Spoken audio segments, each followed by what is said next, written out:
Lights on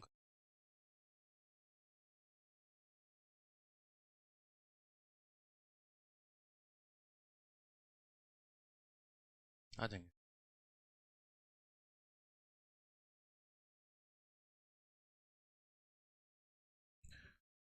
जय हिंद दोस्तों, स्वागत है आपका आपके अपने परिवार में। कैसे हैं आप लोग, बताइए। राधे राधे भाई, राधे राधे। चलिए, बहुत शानदार।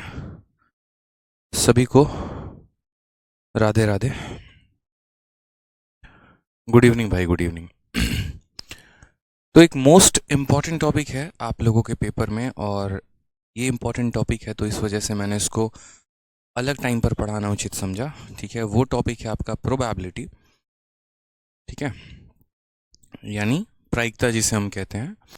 और प्रायिकता कोई बहुत बड़ा टॉपिक नहीं है, अभी आपके सिलेबस में नया नया जो है वो इसे इंक्लूड किया गया है। तो इसमें अगर हम प्रोबेबिलिटी पढ़ाने पर आ जाएं तो मुझे लगता है कि कम से कम 10 घंटे भी मेरे लिए कम होंगे प्रोबेबिलिटी को पढ़ाना। ठीक है, क्योंकि टाइप्स इसके अंदर इतने ज़्यादा हो जाते हैं, वैरायटीज़ इतनी ज़्यादा हो जाती हैं। सबसे पहले प्रोबेबिलिटी जो है हमें पढ़ने को मिलता है 9वीं क्लास में, और 9वीं क्लास की आप RS अग्रवाल उठा के देखेंगे, RD शर्मा उठा के देखेंगे, उसी तरीके से 10वीं क्लास की उठा के देखेंगे तो बतेरे क्वेश्चंस हमारे हो जाते हैं। बट फिर वही बात आती है इंपॉर्टेंट, कि जो हमारा SSC का जो सिलेबस है यहाँ पर, या जो हमारे नॉर्मल जो प्रोबेबिलिटी जिन जिन एग्जाम्स में आ रहा है, वहाँ पर प्रोबेबिलिटी किस तरीके से पूछी जाएगी और कितना पूछा जाएगा, ये सबसे ज़्यादा इंपॉर्टेंट हमारा रहता है। ठीक है, तो जो आपके सिलेबस में, जो आपके पैटर्न में, आज मैं आपको वहीं पढ़ाने वाला हूँ। और कोशिश होगी हमारी कि 1.5 घंटे की 2 क्लास लेके इस टॉपिक को ख़त्म की जाए। ठीक है, ज़रूरत पड़ी अगर मानो 2 क्लासेस में ख़त्म नहीं हो पाता है तो मैं तीसरी क्लास में भी ख़त्म करूँगा।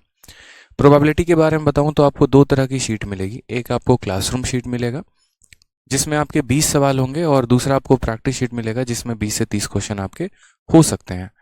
क्लासरूम शीट जो है वो मैं क्लास में करवाऊंगा आप लोगों को, और जो प्रैक्टिस शीट आप लोगों को मिलेगी वो विद सॉल्यूशन मिलेगा आपके एप्लीकेशन पर, आपके अपने PDF सेक्शन पे। ठीक है, तो ये टॉपिक बहुत ही महत्वपूर्ण होता है, इसे आज हम शुरू करेंगे। इसको मैं एकदम मेंस लेवल की तरह लेके नहीं चलूंगा स्टार्टिंग से, क्योंकि आज के पहले किसी बच्चे ने इसे पढ़ा नहीं होगा, ना ही इसके बहुत ज़्यादा लेक्चर्स जो हैं वो अवेलेबल हैं यूट्यूब पर, या किसी के भी, खुद मैंने भी यहाँ पर जो है वो आज के पहले इसके ना यूट्यूब पर लेक्चर्स दिए हैं ना कहीं पर, क्योंकि इस सिलेबस में था ही नहीं। अब चूंकि नया नया हमारे सिलेबस में आया है तो हम इसे नया नया इंक्लूड कर रहे हैं। ठीक है, ताकि आपका बेनिफिट एक तरीके से हो पाए। तो चलिए शुरुआत करते हैं यहाँ पर आज के सेशन की, और एक एक बातों को हम जानना यहाँ शुरू करते हैं प्रोबेबिलिटी के बारे में। ठीक है, तो सबसे पहले प्रोबेबिलिटी क्या होती है, एक तरीके से अगर हम प्रायिकता की बात करें तो क्या होती है। जैसे मानो कि किसी का प्रपोजल आया आपके पास, या वो छोड़ो, 14 फरवरी के दिन आप रैंडमली किसी को प्रपोज करते हो, तो संभावनाएं क्या है, या तो वो हाँ बोलेगी, नहीं तो ना बोलेगी। ठीक है, किस्मत बहुत खराब रही तो एक आधा थप्पड़ पड़ सकते हैं, वो अलग बात है, लेकिन वो प्रोबेबिलिटी नहीं है। तो मतलब आप सामने वाले के सामने ऑप्शन रखते हैं, आईफोन उसको दिखा रहे हैं और बोल रहे हैं क्या, यस नहीं तो नो। चलो आईफोन नहीं भी दिखाओ, सिंपल ऐसे पूछ लो, ठीक है, गुलाब देके कि यस नहीं तो नो। तो संभावना क्या है, यानी आपके पास या तो वो हाँ बोल सकती है, नहीं तो वो ना बोल सकती है। ठीक है, यानी 50-50% चांस आपके हो जाते हैं यस बोलने के या नो बोलने के। तो इसी तरीके से हम बात करते हैं कि भैया ये जो चांस आया 50% का, ये कैसे आया। 50% की जो फ्रैक्शन वैल्यू है 1/2, ये हमारा कैसे हो गया। ठीक है, तो प्रोबेबिलिटी के बारे में थोड़ा हम डिटेल में जानना शुरू करेंगे, सैंपल स्पेस क्या होता है। ठीक है, और प्रोबेबिलिटी में हमें पढ़ना क्या क्या है, तो पहले तो हमें कॉइन्स के बारे में पढ़ना है, फिर उसके बाद हमें जो है एक बार एक कॉइन हो गया, फिर एक बार 2 कॉइन हो गया, फिर एक बार 3 कॉइन हो गया, फिर उसके बाद हम वहाँ पढ़ेंगे डाइस के बारे में। एक बार 1 डाइस हो गया, एक बार 2 डाइस हो गया, और 3 डाइस हमें पढ़ना नहीं, वो हमारे सिलेबस में नहीं है। और उसके बाद अगर हम बात करते हैं कार्ड्स के बारे में, तो कार्ड्स में हमारा पूरा का पूरा स्ट्रक्चर, यानी ताश के पत्ते, ठीक है, उसके बारे में हम काफ़ी सारी बातों को जानने वाले हैं। तो मेरा अनुरोध है आप लोगों से कि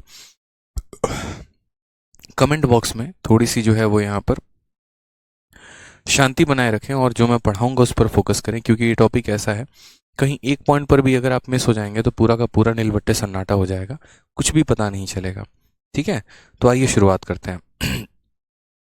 सबसे पहले बात करते हैं यहाँ पर, पूरा का पूरा जो मैंने आप लोगों के लिए PDF बनाया है वो थ्योरी प्लस क्वेश्चन दोनों है, ताकि कहीं पर भी किसी भी तरह की दिक्कत ना आए, और जो कि कम समय आपके पास बचा है तो उनमें आपको यहाँ पर नोट्स बनाने की आवश्यकता ना पड़े। जैसे पहला कहा गया है यहाँ पर कि एवरीडे लाइफ में हम जो है कई सारे स्टेटमेंट के पास में आते हैं। जैसे पहला स्टेटमेंट हो गया कि संभावना है कि बारिश हो सकती है, तो यहाँ पर भी क्या, it will probably rain today, तो यहाँ पर हो भी सकती है, नहीं भी हो सकती है। तो ये जो स्टेटमेंट है ये अपने आप में क्या दर्शा रहा है कि यार प्रोबेबिलिटी है किसी चीज़ की होने की। जैसे भारत अगर मैच खेल रहा है सपोज करिए पाकिस्तान के साथ, तो संभावना है कि मैच जीत सकता है या हार सकता है। वर्स्ट सिचुएशन रहा तो मैच ड्रॉ हो जाता है। हालांकि अब ड्रॉ होने के भी चांसेस नहीं होते हैं, सुपर ओवर करा के फिर बाद में एक रिजल्ट घोषित कर दिया जाता है। दूसरा हो सकता है कि out I doubt he will pass the test.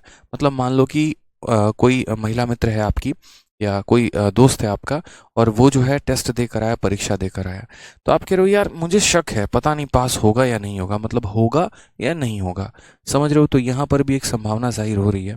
या फिर ऐसे, chances are high that petrol prices will rise next month. यानी ऐसी संभावनाएं लगाई जा रही हैं, अटकलें लगाई जा रही हैं कि पेट्रोल की कीमत बढ़ सकती है। तो ये जो शब्द यहाँ पर जो मैंने डबल ब्रैकेट के अंदर लिखा है, जैसे प्रोबेबली शब्द हो गया, डाउट शब्द हो गया, उसी तरीके से चांसेस हो गया, तो ये सारे के सारे वर्ड जो हैं ये प्रोबेबिलिटी को दर्शाते हैं, प्रायिकता को दर्शाते हैं कि प्रोबेबली, डाउट और chances involve element of uncertainty, कि यहाँ पर हो भी सकता है, नहीं भी हो सकता है, मतलब फिक्स नहीं है। प्रोबेबिलिटी कहाँ आता है, सोचो। प्रोबेबिलिटी वहाँ पर आता है जहाँ दोनों तरह की संभावना होती है। जैसे आप मान लीजिए कि किसी सीरियस रिलेशनशिप में है और एक तरीके से यहाँ पर जो है वो घर से, आपके घर से भी ओके है, उनके घर से भी ओके है, तो शादी होनी तय है, वहाँ कोई प्रोबेबिलिटी की संभावना नहीं बनती है। लेकिन अक्सर इंडिया में अगर आप देखो इंटर कास्ट मैरिज हो जाता है, तो वहाँ पर आप लोगों के मन में एक विचार रहता है, पता नहीं पापा मानेंगे या नहीं, तो वहाँ प्रोबेबिलिटी आ जाती है। तो अक्सर प्रोबेबिलिटी आप वहाँ पढ़ते हो जहाँ पर आपकी संभावनाएं जो है कुछ ना के तरफ भी हैं और कुछ हाँ के तरफ भी हैं।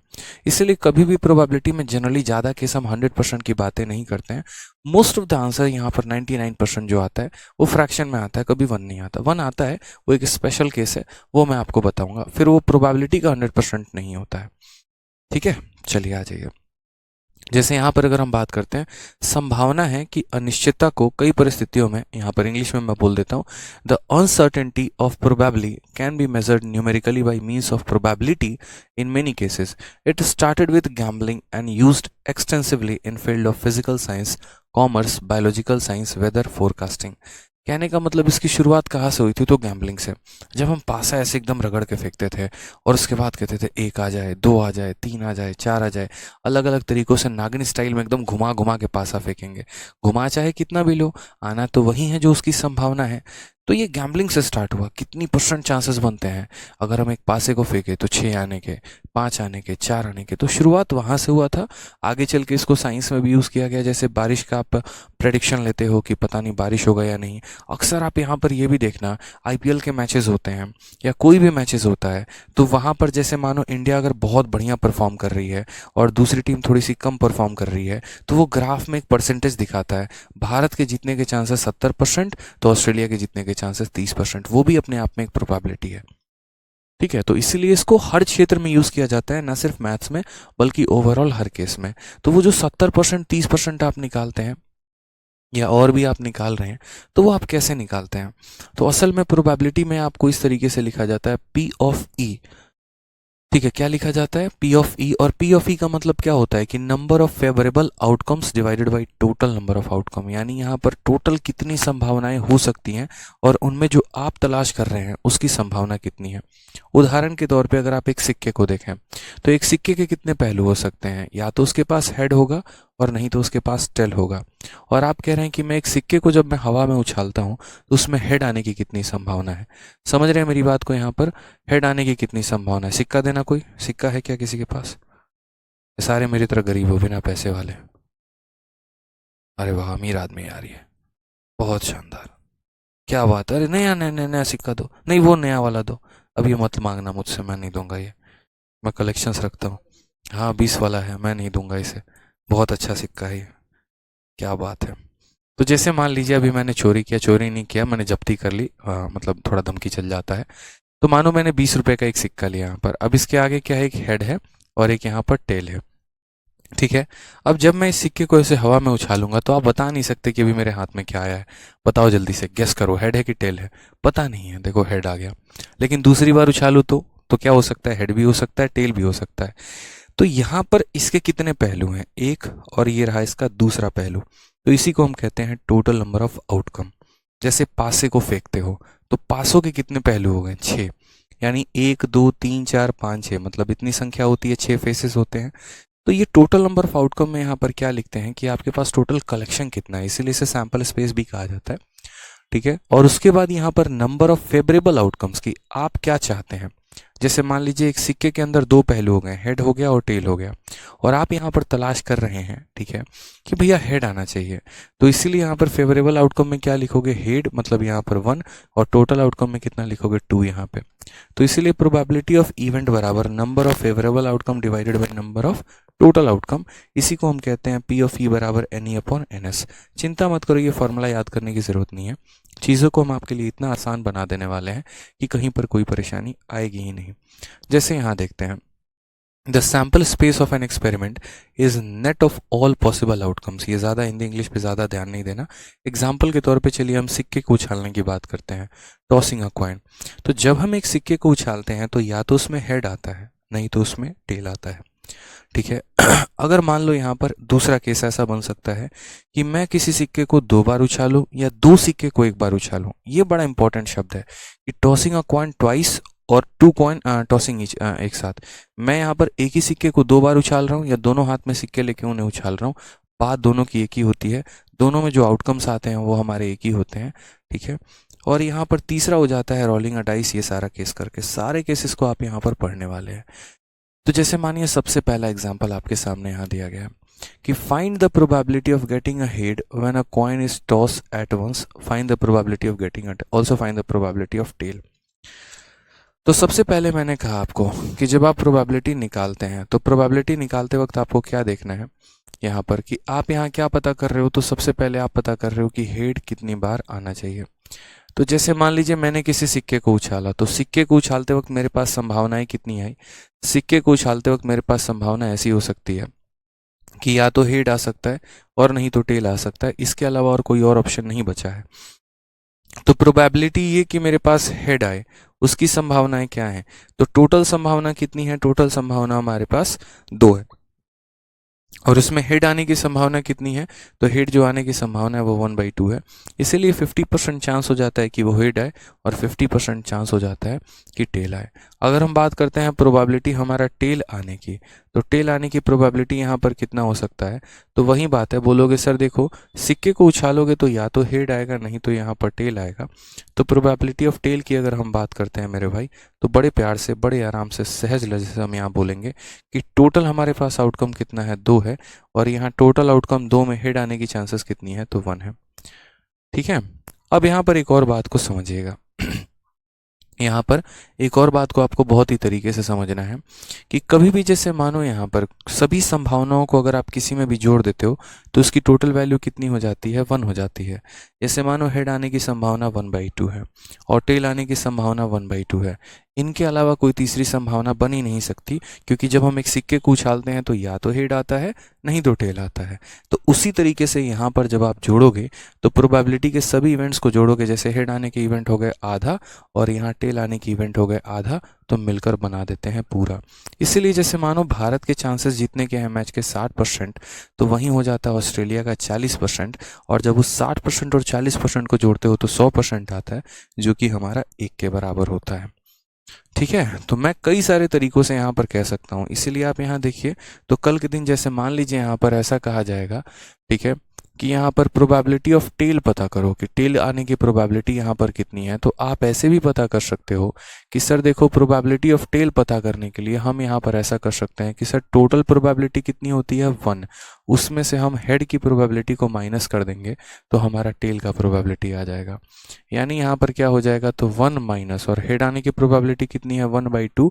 तो हम यहाँ से भी आंसर लेकर आ सकते हैं 1/2 मेरे भाई। कई बार होता है जहाँ पर घी सीधी उंगली से ना निकले तो उंगली टेढ़ी करनी पड़ती है। वही बात है हमारा यहाँ पर कि जैसे मान लीजिए अगर आपको टेल निकालना और आप सीधा सीधा नहीं निकालना चाहते हैं तो टोटल प्रोबेबिलिटी 1 में से आप यहाँ पर हेड को माइनस कर दीजिए तो आपका टेल वैल्यू निकाल कर दे देगा। सभी बच्चों से मैं कहूँगा कमेंट पर ध्यान न दो, चुपचाप कायदे से पढ़ाई करो। कितने लाइव वॉचिंग हैं, कितने क्या कर रहे हैं, उससे आपको कोई मतलब नहीं है। आप पढ़ने आए प्रोबेबिलिटी तो प्रोबेबिलिटी को पढ़िए, नहीं तो फिर यही करते रह जाएंगे, कोई फ़ायदा नहीं होगा। ठीक है। आ जाइए नेक्स्ट पॉइंट देखिए यहाँ पर, now consider another example of probability of not getting a tail when a coin is tossed. बात वही है हमारा यहाँ पर कि अगर टेल नहीं आने की संभावना क्या है, यही चीज़ मैंने आपको यहाँ समझाया, जिसको हम कॉम्प्लीमेंट भी कहते हैं। इसको थोड़ा सा ऐसे मैं आपको समझाता हूँ। जैसे मान लीजिए एक मैं सीधा सीधा बोलूँ कि एक सिक्के को उछालते वक्त क्या संभावना है कि हेड आए, और दूसरा कि एक सिक्के को उछालते वक्त क्या संभावना है कि हेड नहीं आए। तो उस केस में क्या करना होता है कि अगर मान लीजिए कि मैं चाह रहा हूँ कि मेरे भाई हेड नहीं आए, तो हेड नहीं आने का मतलब मुझे यहाँ पर हेड आएगा तो उसको हम पीएच लिखते हैं, और मैं चाहता हूँ कि हेड नहीं आए तो उसके लिए मुझे क्या करना पड़ेगा, इसके ऊपर छज्जा लगाना पड़ेगा। तो इसके ऊपर छज्जा लगाना पड़ेगा, तो इसकी वैल्यू हम कैसे निकालेंगे, तो मैं बोलूँगा हेड नहीं आए, इसका मतलब यहाँ पर 1 minus probability of coming head. समझ रहे हैं मेरी बात को यहाँ पर कि हेड आने की संभावना कितनी है। जैसे मानो मेरे जीतने की संभावना 60% है और एग्जामिनर ये पूछना चाहता है कि इनके हारने की संभावना कितनी होगी, तो टोटल 100% में से मेरे जीतने की संभावना को घटा दोगे तो मेरे हारने की संभावना आ जाएगी। उसी तरीके से यहाँ पर क्वेश्चन में कहा जाता है कि यहाँ पर एक एग्जांपल अगर आप देखो, नॉट टेल आने का मतलब यहाँ पर क्या होता है, नॉट टेल आने का मतलब यहाँ पर टोटल 1 में से टेल आने की संभावना को घटा दिया जाए। और यहाँ पर ये जो छज्जा लग जाता है तो इसे हम क्या कहते हैं, तो इसे हम कहते हैं this is called complementary event.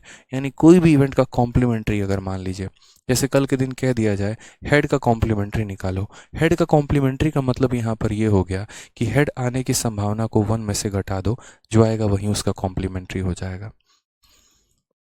ठीक है, कई सारे एग्जाम्पल से समझेंगे। जैसे मान लीजिए यहाँ पर एक और एग्जाम्पल हम लोग लेकर चलते हैं और ये हम समझते हैं यहाँ पे, consider that a dice is thrown once. एक बार हमने एक पासे को फेंका, ठीक है, ऐसे एकदम पूरा डब्बे में डाल के फेंक दिया हमने, तो संभावना क्या क्या है, what is the probability of getting, पहला 2 आने की क्या क्या संभावना है।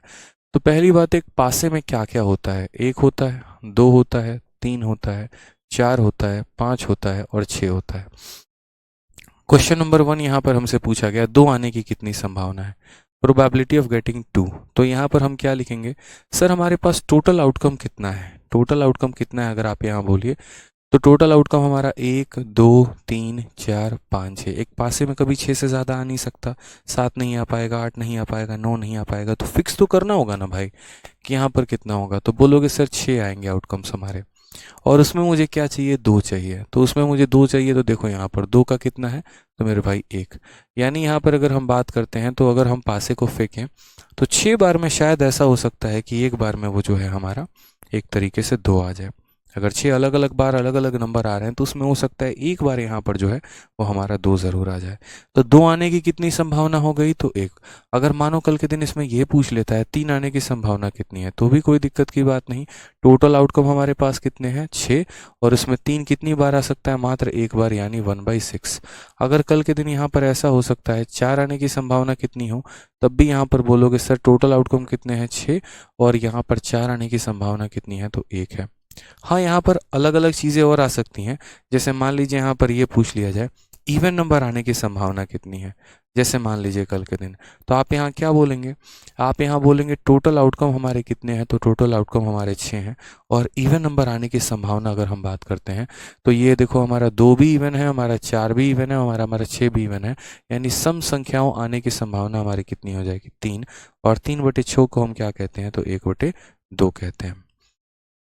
समझ रहे हैं। कल के दिन ऐसा हो सकता है कि इसमें यहाँ पर इवन की जगह ऑड आने की संभावना हमारी कितनी होगी, तो आप यहाँ क्या बोलेंगे, टोटल संख्या हमारी कितनी है, 6 है, ऑड आने की संभावना, यानी 1 ऑड है, 3 ऑड है, 5 ऑड है, तो कितने संख्याएं यहाँ पर ऑड हैं, तो 3 संख्याएं ऑड हैं। तो 3 संख्याएं ऑड है बटने में यहाँ पर टोटल, तो यहाँ कितना हो जाएगा, तो 1/2 हो जाएगा।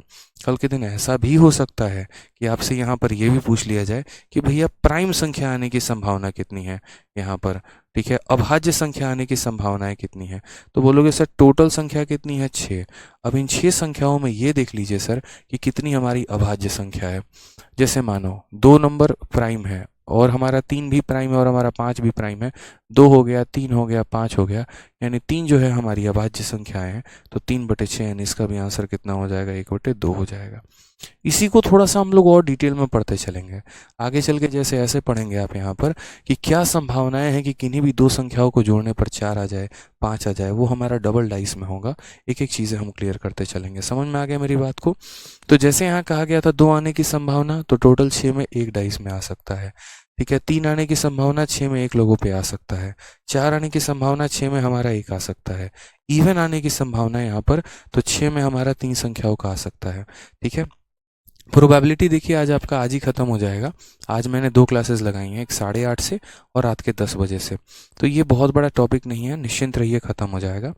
ठीक है, और बाकी बच्चे जो फालतू का कमेंट कर रहे हैं मेरे भाई, देखो एक तो बचपन में तुमने अपना समय बर्बाद कर दिया इधर उधर टाइम वेस्ट करके। जब टीचर पढ़ा रहे थे तब तुमने ध्यान नहीं दिया, और आज जीवन की दूसरी बार तुम गलती करने जा रहे हो कि मैं जब पढ़ा रहा हूँ तब भी ध्यान नहीं दे रहे हो और कमेंट कर रहे हो। ठीक है, तो तब भी तुम्हारा हाल वही था कि पास नहीं कर पाए, और आज भी तुम्हारा हाल वही हो जाएगा अगर आज की क्लास में ध्यान नहीं दोगे तो। 2 साल तक सरकारी नौकरी के लिए भटकते रहोगे, परेशानी आने वाली है। इसलिए कायदे से पढ़ लो, अच्छा रहेगा। कमेंट ना करो, बेहतर है। आ जाओ। तो प्रोबेबिलिटी ऑफ इवन की अगर हम बात करते हैं तो इवन का भी उसी तरीके से निकाला, ऑड का भी निकाला, प्राइम का भी निकाला। अब जैसे मानो यहाँ पर 3 आने की संभावना, तो 3 आने की संभावना हमारा ये वाला एग्जाम्पल है, यानी यहाँ पर पॉइंट नंबर 2 हो गया। उसके बाद कहा गया अ नंबर फ्रॉम 1 to 6। ये बड़ा इंपॉर्टेंट सा क्वेश्चन बन जाता है। जैसे पॉइंट नंबर 3 की अगर हम बात करते हैं तो पॉइंट नंबर 3 अगर हमारा हो जाएगा तो पॉइंट नंबर 3 हमसे क्या कहा गया है, तो नंबर्स फ्रॉम 1 to 6, 1 से 6 तक आने की संभावनाएं कितनी है। और इसको ऐसा भी लिखा जा सकता है, इसको ऐसा भी लिखा जा सकता है, number less than 7, number less than 7। ठीक है, 2 अलग अलग भाषा में प्रीवियस ईयर में पूछा गया है अलग अलग जगह पे। तो नंबर लेस देन 7। ठीक है, 7 से कम आने की संभावना या 1 से 6 तक आने की संभावना।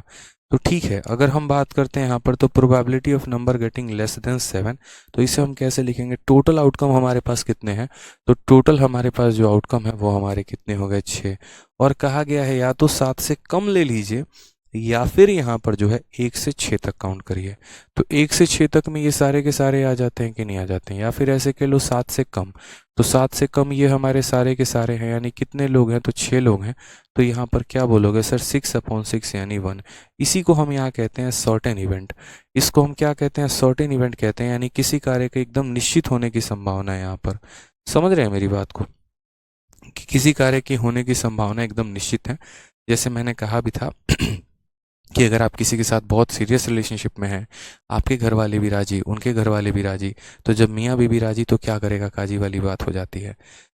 ठीक है, तो उसे हम क्या कहेंगे, उसे हम कहेंगे सर्टेन इवेंट की ये होना तय है यहाँ पर। समझ रहे हैं, ऐसा संभव नहीं है कि ये ना हो पाए, फिक्स है यहाँ पर ये। ठीक है, तो इसीलिए यहाँ पर जो हो जाता है, जब भी प्रोबेबिलिटी 1 आ जाती है तो उसे हम एकदम सर्टेन इवेंट कहते हैं, फिक्स इवेंट कहते हैं, उसे नहीं बदला जा सकता है। और एक जो लास्ट पॉइंट हो जाता है वो हमारा क्या हो जाता है, तो वो हमारा हो जाता है number greater than 6। Number greater than 6, कि भैया जो नंबर आ जाए ना वो 6 से मेरे भाई बड़ा आ जाए। अब एक बात बताओ, 6 से बड़ा, क्या यहाँ पर 6 से बड़ा आपको एक भी संख्या दिख रहा है, बताइए। 6 से बड़ा एक भी संख्या आपको दिख रहा है, नहीं दिख रहा ना। तो आप क्या बोलोगे, आप बोलोगे सर देखो टोटल आउटकम कितना है, 6, और यहाँ 6 से बड़ी हमारी एक भी संख्या नहीं दिख रही, यानी 0। इसीलिए यहाँ पर हो जाएगा कि 0 जो होगा वो हमारा करेक्ट आंसर होगा। 6 से बड़ी आने की संख्या की कोई संभावना ही नहीं है। ठीक है, तो हम यहाँ अगर हम बात करें तो टोटल कुल मिलाकर प्रोबेबिलिटी के बारे में अगर हम बात करते हैं तो प्रोबेबिलिटी कहाँ से कहाँ तक हो सकता है। क्या प्रोबेबिलिटी 0 हो सकती है, क्या वो 0 से ज़्यादा हो सकती है, क्या वो 1 हो सकती है, 1 से कम हो सकती है, तो वो मैंने यहाँ लिखने की कोशिश की है। जैसे कभी भी अगर मैं भविष्य में किसी भी इवेंट का प्रोबेबिलिटी निकालने जाऊँगा तो हमेशा जो वो प्रोबेबिलिटी होगी वो हमारी 0 से ज़्यादा होगी और 1 से छोटी होगी। 0 के बराबर भी हो सकती है और 1 के बराबर भी हो सकती है। जैसे मानिए केस नंबर 1 है, कि केस हम आपको समझाते चलते हैं कि प्रोबेबिलिटी पहली बात आपकी 0 कब होगी। अगर हम बात करते हैं किसी भी इवेंट के प्रोबेबिलिटी की तो वो हमारा 0 कब होगी। जैसे मानो मैंने एक पासा फेंका, और पासा फेंका मैंने तो पासे में हमारे जो नंबर आ गए वो हमारे यहीं आते हैं, रहते हैं ना। अब मैं आपको बोलूं कि इसमें 9 आने की संभावना कितनी है, बताना जरा, 9 आने की संभावना कितनी है। तो क्या बोलोगे, बोलोगे सर 9 आने की कहाँ से संभावना हो जाएगी, आपके पास 6 तरह की संख्या है और इसमें 9 है ही नहीं, तो ये हमारा क्या हो गया, तो प्रोबेबिलिटी 0 हो गया। क्या हो गया, प्रोबेबिलिटी तो हमारा 0 हो गया। अब 0 से बड़ा, तो जैसे मानो मैंने यहाँ पर ऐसे क्वेश्चन पूछ दिया कि मैंने एक पासे को यहाँ पर फेंका और उस पासे में यहाँ पर एक आने की संभावना कितनी है, तो क्या बोलोगे? बोलोगे सर एक आने की संभावना की आप बात करते हो, टोटल संभावनाएं आपके पास 6 हैं और एक आने की संभावना 1 हो जाएगी, तो ये हमारा हो जाएगा 1/6 यहाँ पे। ठीक है। और तीसरा केस यहाँ पर क्या हो गया, जहाँ पर मैं ये पूछ लूँ कि प्रोबेबिलिटी आने की संभावना क्या है, जहाँ सारी की सारी संख्याएं 7 से छोटी हों, क्या हो जाए 7 से मेरे भाई छोटी हों, तो आप बोलोगे सर टोटल आपके पास 6 आउटकम है और ये सारी की सारी संख्याएं हमारी 7 से छोटी हैं, तो यहाँ पर प्रोबेबिलिटी हमारा कितना हो जाएगा 1। तो इसीलिए कभी भी अगर आप प्रोबेबिलिटी ऑफ एनी इवेंट आप लिखते हैं तो उसे हम क्या कह सकते हैं कि पहली बात ये हमारा 0 के बराबर भी हो सकता है, समझिएगा इस बात को, ये हमारा 0 के बराबर भी हो सकता है, ये हमारा 1 के बराबर भी हो सकता है। दूसरी बात यहाँ पर 0 के बराबर भी हो गया, 1 के बराबर भी हो गया, 0 से बड़ा हो सकता है, 1 से छोटा हो सकता है, इसीलिए हम इसे ऐसे कर देते हैं कि 0 से बड़ा हो सकता है और यहाँ पर जो है सॉरी 1 से क्या हो जाएगा, तो 1 से हमारा छोटा हो जाएगा। इसी इनइक्वालिटी को अगर आप देखो तो ऊपर लिखा गया है कि 0 के बराबर भी होता है, 1 के बराबर भी होता है और 0 और 1 के बीच में होता है, इसका मतलब 0 से बड़ा और 1 से छोटा होता है। ठीक है, क्लियर है इस बात को? आ जाइए नेक्स्ट एग्जाम्पल के बारे में बात करते हैं। एक बच्चा कह रहा है 10:30 से भी क्लास है क्या? हाँ बिल्कुल है, एक बार चेक कर लेने दीजिए मुझे कि 10:30 से हमारा इवेंट है कि नहीं। ठीक है, मैं टीम से कंफर्म करता हूँ।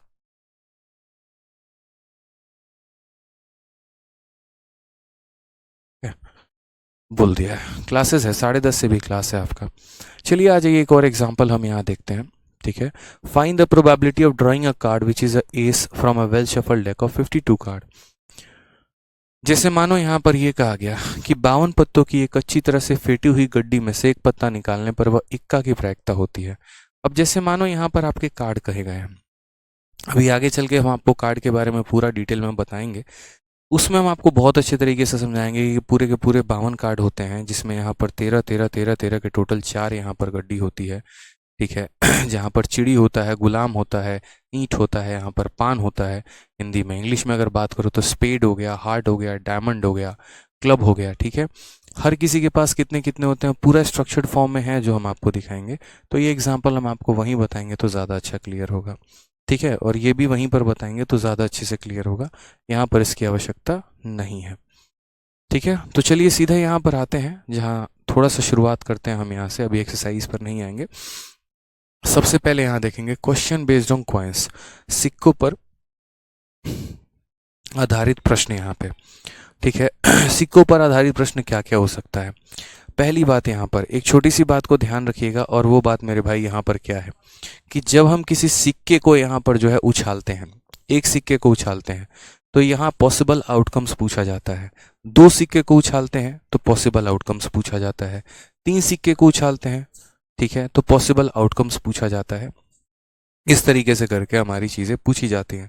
एक सिक्का को उछालोगे तो कितनी संभावनाएं हो सकती हैं, 2 को उछालोगे।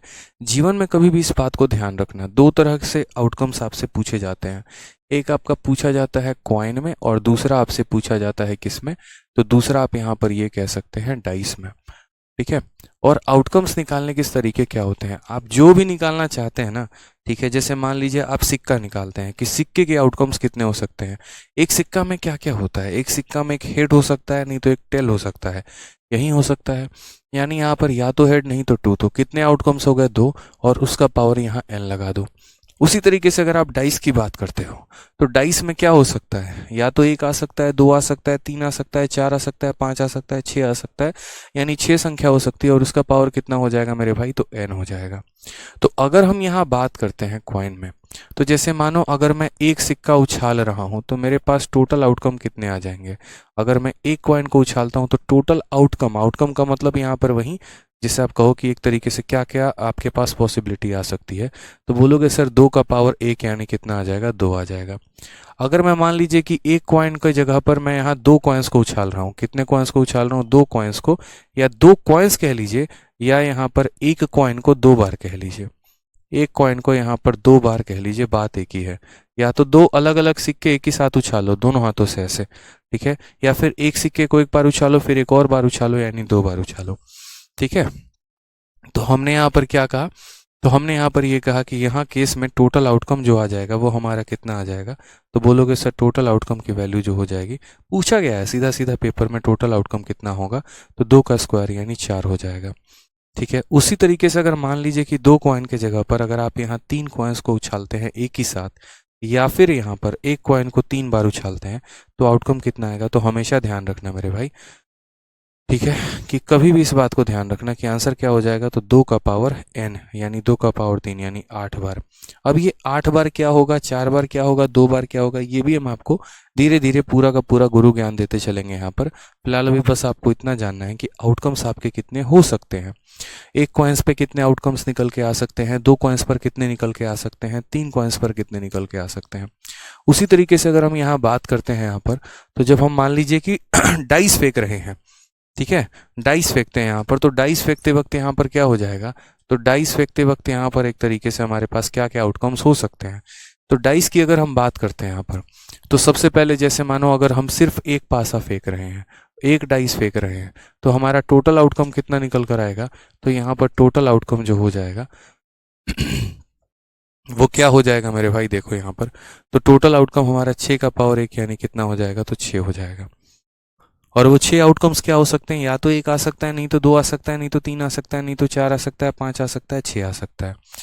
ठीक है, दूसरा संभावना हमारा ये हो सकता है कि हम 2 डाइस को फेंकें, या फिर ऐसे हो सकता है मेरे भाई कि हम एक डाइस को 2 बार फेंकें। एक डाइस को कितनी बार फेंकें, तो एक डाइस को हम यहाँ 2 बार फेंकें। तो हमारी संभावनाएं क्या हो सकती हैं, तो हमारी संभावनाएं यहाँ पर ये हो सकती हैं कि अगर हम टोटल आउटकम की बात करते हैं, जो हमारा टोटल हो जाएगा, ठीक है, तो मैंने यहाँ पर क्या कहा, मैंने यहाँ पर आपको ये कहा कि 6 का पावर 2 यानी 36 आउटकम्स हो सकते हैं। ये 36 का 36 पूरा मैंने डिटेल लिखा हुआ है कि वो 36 तरह की जोड़ी कैसे बन सकती है। 36 तरह की जोड़ी 1 1 1 2 1 3 1 4 1 5 1 6 2 1 2 3 2 3 2 4 2 5 2 6, फिर हमारा 3 1 3 4 से लेके फिर 4 1 4 5 से लेके फिर यहाँ पर 6 1 6 तक, इस तरीके से करके वो सारी संभावना मैं आपको धीरे धीरे आगे चल के बताते चलूंगा। तो वही बात यहाँ पॉसिबल आउटकम्स के बारे में लिखा गया है। ठीक है, आ जाइए चलिए। अब सबसे पहले जो मैंने आपको यहाँ पर बताया, वो मैंने क्या बताया, कॉइन। कॉइन में कितने होते हैं, तो पहले एक बार एक कॉइन को टॉस किया जाता है, फिर एक बार 2 कॉइन को टॉस किया जाता है, फिर एक बार 3 टॉस को टॉस किया जाता है। इसको लिखने का तरीका हमारा क्या होता है वो हम आपको बता रहे हैं। जैसे मान लो कि आप यहाँ पर एक कॉइन को टॉस करते हो, तो एक कॉइन को टॉस करते हो तो आपके आउटकम्स क्या हो सकते हैं वो देखो। पहले लिखना ही बच्चों को नहीं आता है, वो बड़ी दिक्कत है। एक कॉइन को जब आप टॉस करोगे ना, तो या तो हो सकता है कि आपको हेड मिले, और नहीं तो आपको क्या मिले, टेल मिले। अब उसके बाद समझना, 2 कॉइन का केस, या तो 2 कॉइन्स कह लीजिए, या एक कॉइन को 2 बार कह लीजिए। तो उस केस में क्या हो जाएगा, उस केस में संभावनाएं ऐसी हो जाएंगी कि अगर मानो दोनों सिक्के हैं, पहले मानो मैंने दोनों सिक्के ऐसे उछाले, तो दोनों सिक्के उछाले तो क्या हो सकता है, या तो दोनों के दोनों हमारे हेड आ सकते हैं। ठीक है, समझ गए बात को। या ऐसा हो सकता है कि एक कॉइन में हेड आए और दूसरे में हमारा टेल आए, या फिर ऐसा हो सकता है कि एक में हमारा टेल आए और दूसरे में हमारा हेड आए, या फिर ऐसा हो सकता है कि दोनों के दोनों क्या आ जाए, तो टेल आ जाए। समझ गए इस बात को यहाँ पर, ठीक है, कोई दिक्कत की बात है यहाँ पे, कोई परेशानी की बात है। तो या हो सकता है कि दोनों सिक्कों में हेड आ जाए, या ऐसा हो सकता है एक में हेड आए दूसरे में टेल आए, या ऐसा हो सकता है पहले वाले में टेल आए और दूसरे वाले में हेड आए, या ऐसा हो सकता है यहाँ पर कि दोनों में क्या आ जाए, तो दोनों में टेल आ जाए। ठीक है, ये आउटकम लिखना बहुत जरूरी है, सारे सवाल इसी पर बनते हैं। अगर ये याद नहीं है तो कोई भी सवाल नहीं बना पाओगे। उसके बाद आ जाता है आपका 3 कॉइन का केस। 3 कॉइन का केस हम कैसे लिखते हैं वो समझो।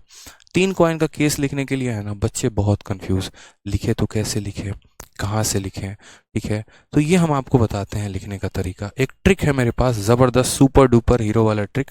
ठीक है हो सकता है आपने पढ़ा भी, हो सकता है नहीं भी पढ़ा हो, तो वो ट्रिक आपको ध्यान रखना है।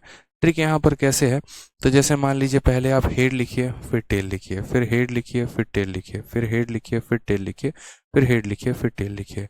1 2 3 4 5 6 7 8। फिर उसके बाद यहाँ पर क्या लिख दीजिए, तो यहाँ पर दोनों में हेड हेड लिख दीजिए, फिर यहाँ टेल टेल लिख दीजिए, फिर यहाँ पर हेड हेड लिख दीजिए, फिर यहाँ टेल टेल लिख दीजिए, और फिर उसके बाद क्या लिख दीजिए, तो फिर यहाँ पर चारों में जो है आप यहाँ हेड हेड लिख दीजिए, और नीचे के चारों में आप यहाँ पर टेल टेल लिख दीजिए। इससे बेस्ट तरीका नहीं हो सकता याद करने का। ये हमारा सबसे बेस्ट वे है, सबसे सुपर डुपर हिट तरीका है। पहले एक बार head tail head tail head tail head tail, फिर उसके बाद यहाँ 2 बार हेड 2 बार टेल 2 बार हेड 2 बार टेल, और फिर उसके बाद यहाँ 4 बार हेड 4 बार टेल। अब मैं थोड़ा सा इसको एक्सप्लेन करता हूँ यहाँ पर कि ये क्या हुआ। जैसे मानो मैंने यहाँ पर 3 सिक्के उछाले, पहला सिक्का, दूसरा सिक्का, तीसरा सिक्का, ठीक है। तो हो सकता है तीनों के तीनों सिक्कों में किस्मत मेरी बहुत अच्छी रही कि क्या आ गया, हेड आ गया, ठीक है। या फिर ऐसा हो सकता है, ये कंडीशन नंबर 1 हो गया। या फिर ऐसा होगा, पहला सिक्का में हेड आया, दूसरे में हेड आया, तीसरे में हमारा टेल आ गया। या ऐसा हो सकता है यहाँ पर कि पहले में हमारा हेड आ गया, दूसरे में टेल आ गया, तीसरे में हमारा हेड आ गया। या ऐसा हो सकता है पहला हेड, दूसरा टेल, फिर टेल। तो इस तरीके से करके पूरी की पूरी हमारी 8 संभावनाएं, इसमें कोई भी किसी के साथ मैच नहीं करेगी। ये आप देख लेना मेरे भाई, यहाँ पर कोई भी किसी के साथ मैच नहीं करने वाला है। इसीलिए मैंने कहा पॉसिबल आउटकम्स, ठीक है, पॉसिबल आउटकम्स। तो ये हमारे पॉसिबल आउटकम्स कितने हो गए, तो 2 का पावर 1 यानी 2 बार। यहाँ पॉसिबल आउटकम्स कितने हो गए, 2 का पावर 2 यानी 4 बार। और यहाँ पॉसिबल आउटकम्स कितने हो गए, तो 2 का पावर 3 यानी 8 बार। कई लोग कह रहे हैं 6 आएगा। 6 क्यों आएगा मेरे भाई, 8 आउटकम्स आते हैं यहाँ पर, 2 का पावर n लिखा जाता है। कल के दिन आप यहाँ पर 4 सिक्कों को उछालोगे, तो 4 सिक्कों को उछालोगे तो 2 का पावर 4, और 2 का पावर 4 कितना होगा, तो 2 का पावर 4 16 होगा। 2 का पावर 4 कितना होगा, 16 होगा। कई बच्चे इसे ऐसे समझ लेते हैं, एक सिक्का उछालते हैं तो एक हेड और एक टेल आता है, 3 सिक्का उछालेंगे तो 6 आ जाएगा। भाई महामूर्ख इंसान हो क्या तुम, ये बताओ पहले। समझ में भी आ रहा है इस बात को, तुम क्या कह रहे हो क्या नहीं कह रहे हो, ये बताओ। जैसे यहीं पर देख लो ना ठीक है, तो इस तरीके का लॉजिक मत लगाओ। एक सिक्का उछालने पे 2 बार आया, 2 पे उठाने पे 4 आएगा, 3 उठाने पे 6 आएगा, 4 उठाने पे 8 आएगा। नहीं सर, आप प्रोबेबिलिटी पढ़ रहे हैं, आप अरेंजमेंट्स की बात करते हैं, क्या संभावनाएं हो सकती हैं। जैसे मान लीजिए यहाँ पर कोई भी चीज़ हम आपको दें, अरेंज करके दिखाइए यहाँ पर। जैसे मान लीजिए 3 सिक्का दे दिया आपने, मुझे कहा सर हम इस तरीके से अरेंज कर सकते हैं। देखिए सर, या तो तीनों में हेड आ जाए, 2 में हेड 1 में टेल आ जाए, 2 में हेड 1 में टेल, इस तरीके से करके समय से सजा सकते हैं। किस तरीके से, कितनी संभावनाएं हैं आपकी सजाने की, तो सर 8 संभावनाएं हमारी सजाने की। आप इस तरीके से कर सकते हैं, ठीक है। अगर मान लीजिए 4 सिक्कों को उछालोगे तो 16 तरीके से सजा सकते हो।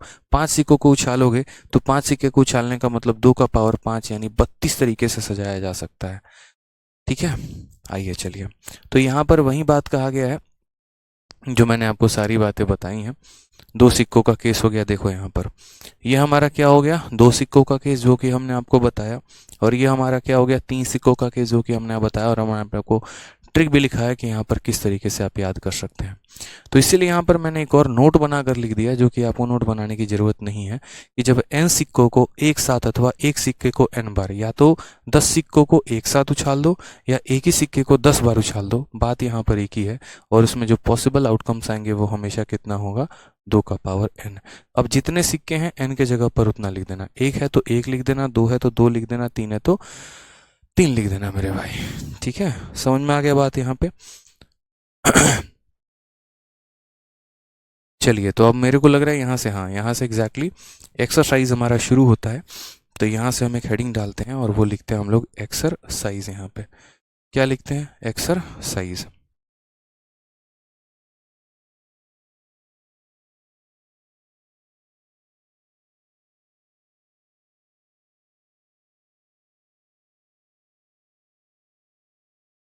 ठीक है, आधी बातें एक्सरसाइज से आपको क्लियर होंगी, जहाँ तक मैं श्योर हूँ। एक्सरसाइज आपको बहुत कुछ क्लियर कराने वाला है, ठीक है।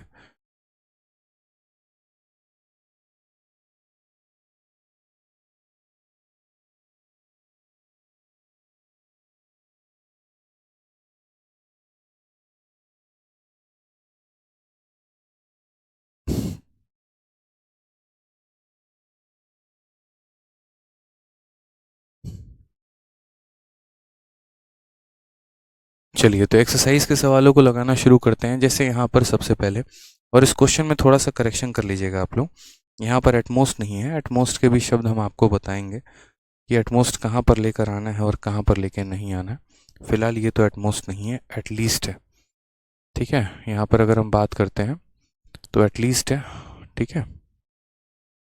जो शीट आप लोगों को मिलेगी, अधिक से अधिक नहीं होगा, यहाँ पर कम से कम होगा। सारी संभावनाएं हम लोग देखते चलेंगे बच्चों, देखो शांति से पढ़ो सारा का सारा क्लियर होगा। क्रांति मचाओगे तो कुछ नहीं होने वाला है, ठीक है। फिर यहाँ पर वही हो जाएगा कि पड़ोसी पढ़ के निकल जाएगा और आप हमेशा कहते रहोगे सर हमको समझ ही नहीं आया है। तो वो समझ में देखो, अब एक ही क्लास है, यहीं 2 घंटे पढ़ाऊंगा, किसी को बहुत अच्छे से समझ में आएगा, किसी को थोड़ा समझ में आएगा और किसी को पूरा आएगा, और सबके जिम्मेदार आप होंगे, मैं नहीं, क्योंकि यहाँ पर डिपेंड करेगा कि आप कितने फोकस से यहाँ पर पढ़ने वाले हैं। ठीक है, समझ गए बात को यहाँ पे। अब जैसे शुरुआत करते हैं एक सवालों को।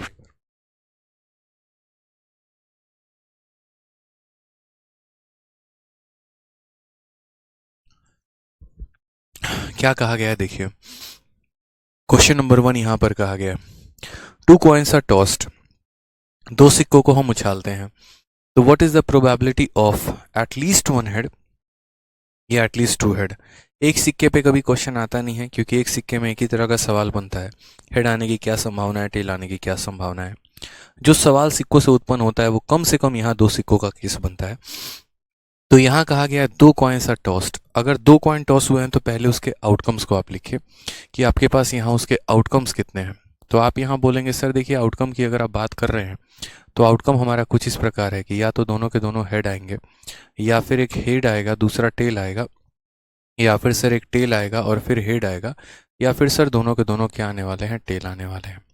उसमें यहाँ पर पॉइंट नंबर 1 बोला गया एटलीस्ट 1 हेड। देखिए 2 शब्द होते हैं, एक एटलीस्ट होता है और एक एटमोस्ट होता है। एटलीस्ट का मतलब क्या होता है कि देखो कम से कम तो एक होने चाहिए आपके पास, ठीक है। कम से कम कितना होना चाहिए, एक, यानी एक भी हो सकता है, 2 भी हो सकता है, 3 भी हो सकता है, 4 भी हो सकता है, लेकिन मिनिमम 1 होना चाहिए। और एटमोस्ट का मतलब क्या होता है, एटमोस्ट का मतलब होता है कि ज़्यादा से ज़्यादा 1 हो सकता है, उससे ज़्यादा नहीं। मतलब 0 तुम ले लो, 1 ले लो, लेकिन एक से ज़्यादा मत लेना बस। यहाँ पे दोनों के क्वेश्चन हम आपको कराएंगे, परेशान मत होना। एटलीस्ट भी हम आपको कराएंगे और एटमोस्ट भी हम आपको कराएंगे, सारी बातें होंगी। तो जैसे मानिए अगर हम यहाँ बात कर रहे हैं, ठीक है, कि एटलीस्ट 1 हेड, कम से कम, तो पहला पार्ट नंबर 1 कि कम से कम एटलीस्ट 1 हेड यहाँ पर, तो उसका हमारा आंसर क्या होगा वो समझो। पहली बात यहाँ पर संभावनाएं कितनी है। कभी भी किसी भी चीज़ की प्रोबेबिलिटी आप निकालते हैं तो ऊपर क्या लिखते हैं कि पॉसिबल इवेंट कितने हो सकते हैं, मतलब यहाँ पर कि कितने आपके आउटकम आ सकते हैं, और नीचे आपका टोटल आउटकम है कितना। तो अगर आप नीचे देखो तो टोटल में क्या लिखोगे, 1 2 3 और 4, तो टोटल तो हमेशा 4 ही रहेगा। इसमें आप क्या खोज रहे हैं, तो इसमें कम से कम एक हेड खोज रहे हैं, कम से कम। तो क्या इसमें कम से कम एक हेड है, तो हाँ है। क्या इसमें हेड है, तो हाँ है। क्या इसमें हेड है, तो हाँ है। इसमें हेड है तो नहीं है, मतलब 1 2 और 3, 3 स्थानों पर है, इसलिए इसका आंसर कितना हो जाएगा, 3/4। तो एटलीस्ट वाले केस में कितना हो गया, 3/4 हो गया। ठीक है, कितना हो गया, 3/4 हो गया। यहाँ पे आ जाइए, दूसरी बात अगर हम यहाँ बात करते हैं तो इसमें कौन कौन सा केस को हमने कंसिडर किया है। अगर हम पहले वाले में बात करते हैं सबसे पहले, तो पहले वाले में एट लीस्ट 1 हेड, तो एट लीस्ट 1 हेड मेरा किस में आया, तो हेड हेड में भी कम से कम एक हेड है, हेड टेल में भी कम से कम एक हेड है, टेल हेड में भी कम से कम एक हेड है, इसलिए जो इसका आंसर आएगा वो यहाँ पर ये आ जाएगा। इसका टोटल केस 4 है और उस 4 केसेस में हमारे यहाँ पर कितने हो गए, 3, इसलिए इसका आंसर 3/4 हो जाएगा। ठीक है, अब उसके बाद यहाँ पर पॉइंट नंबर 2 की बात करते हैं। पॉइंट नंबर 2 में क्या कहा है, at least 2 head. At least 2 head का मतलब जानते हैं क्या होता है। एट लीस्ट 2 हेड का मतलब यहाँ पर ये हो गया कि कम से कम तो 2 हो मेरे भाई। कम से कम कितना हो, 2 हो, चाहे 2 हो या 2 से ज़्यादा हो, लेकिन 2 से कम नहीं होना चाहिए। मैंने कहा यार इस क्लब में एंट्री करने के लिए कम से कम तो 10 रुपये होने चाहिए आपके पास।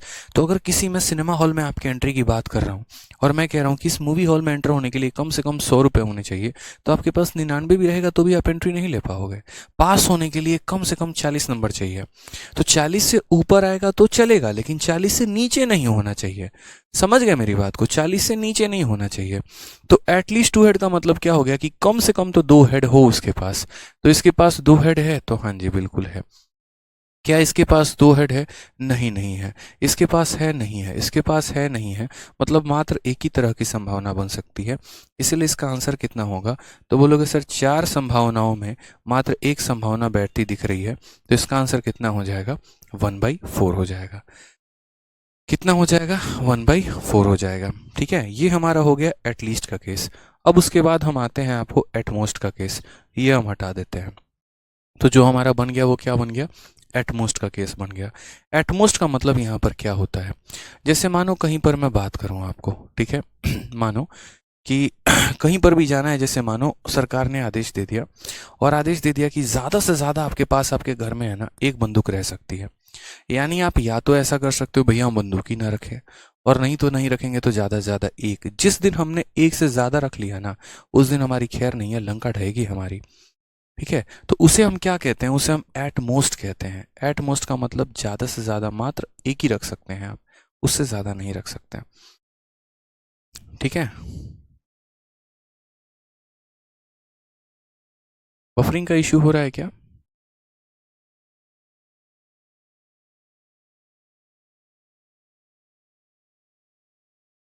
एक बार थोड़ा बताएंगे, बफरिंग इश्यू हो रहा है क्या?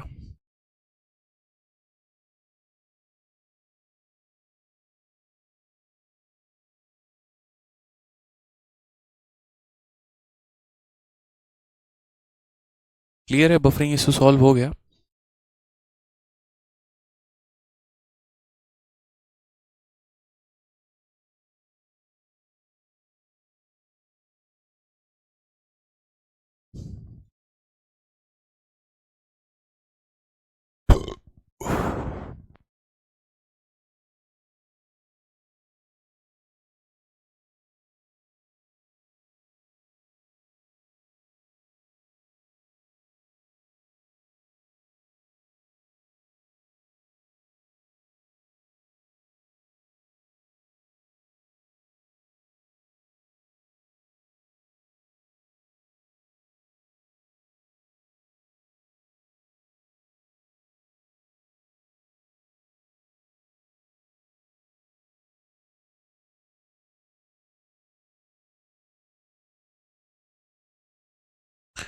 अभी बफरिंग इशू ठीक हो गया ना भाई?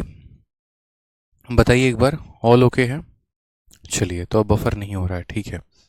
तो बफर नहीं हो रहा, तो आ जाते हैं वापस से यहाँ पर। एटमोस्ट का मतलब क्या होता है कि ज़्यादा से ज़्यादा आप एक ही रख सकते हो अपने घर में, ज़्यादा से ज़्यादा बंदूक रख सकते हो, तो एक उससे ज़्यादा नहीं रख सकते।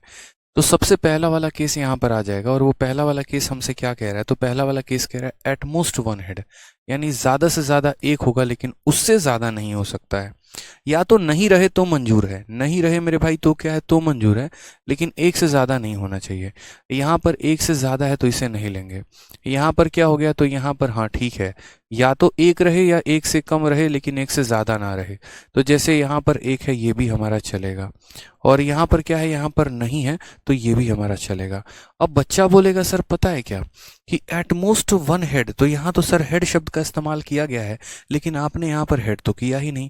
अरे भैया, सरकार जैसे आदेश देती है कि ज़्यादा से ज़्यादा एक बंदूक रखी जा सकती है, तो क्या वो व्यक्ति जो बंदूक नहीं रखे हुए है वो उस कैटेगरी में नहीं आता है? आता है भाई, हमने रखा ही नहीं, मौज में हम यहाँ पर। जैसे मानो सरकार ने ऐसे आदेश किया, जिनके पास भी एक से ऊपर बंदूक है उनके ऊपर फाइन चढ़ेगा। तो फाइन किसके ऊपर नहीं चढ़ेगा? या तो जिसके पास बंदूक नहीं है या जिसके पास एक बंदूक है, इनके ऊपर फाइन नहीं चढ़ेगा। लेकिन किसके ऊपर चढ़ेगा? जिसके ऊपर एक से ज़्यादा बंदूक है। ठीक है, तो इस तरीके से कर सकते हो कि सर एटमोस्ट का मतलब हो गया या तो एक हेड हो, नहीं तो नहीं हो। ठीक है, तो हमारे यहाँ पर क्या हो जाएगा आंसर, तो आप यहाँ बोलोगे सर यहाँ आंसर की बात करो, टोटल इवेंट हमारे कितने हो गए, टोटल हमारे 4 हो गए, और उसमें यहाँ पर कितना हो जाएगा, तो 3 हो जाएगा। ये हमारा करेक्ट आंसर है। उसी तरीके से यहाँ पर देखो, तो एटमोस्ट यहाँ पर क्या हो गया, at most two head. At most two head का मतलब ज़्यादा से ज़्यादा दो। ज़्यादा से ज़्यादा कितना हो सकता है, दो। दो से कम नहीं चलेगा मेरे, दो से ज़्यादा नहीं चलेगा। तो दो से ज़्यादा नहीं चलेगा तो और अच्छी बात है। ज़्यादा से ज़्यादा दो, यानी दो तो हम काउंट कर ही सकते हैं। ठीक है, दो या दो से कम। ठीक है, यहाँ पर ये दो से कम है, ये भी हमारा काउंट हो जाएगा। दूसरा वाला ये भी हमारा काउंट हो जाएगा, और यहाँ पर ये भी हमारा काउंट हो जाएगा। एटमोस्ट का मतलब ज़्यादा से ज़्यादा दो, उससे अधिक तुम नहीं बढ़ सकते। तो उससे अधिक नहीं बढ़ सकते तो हम कहाँ बढ़ें?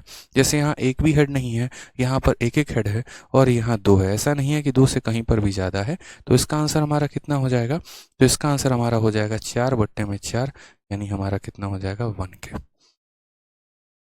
क्लियर है इस बात को? यहाँ पे आ जाइए, नेक्स्ट क्वेश्चन की तरफ बढ़ते हैं। अगला सवाल हम यहाँ देखते हैं। अगला सवाल क्या का है, क्वेश्चन नंबर 2।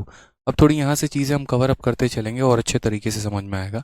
मैं इतना आराम से इसीलिए लेके चल रहा हूँ क्योंकि प्रोबेबिलिटी सबके लिए नया टॉपिक है, आप सभी के लिए। ठीक है, ये तो पहले परसेंटेज जैसे पढ़ा है, बाकी चीज़ें पढ़ी हैं तो मैं लपेट देता। तो बस यही बात है। आइए सवाल देखिए यहाँ पर। तो कहा गया एक सिक्के को 2 बार उछाला जाता है, प्राप्त होने वाली संभावना ज्ञात करिए। और संभावना क्या है? दोनों के दोनों चित हों, ठीक है, या एग्जैक्टली एक चित हो यहाँ पर, या एटलीस्ट वन हेड हो। तो इस तरीके से कैसे करेंगे?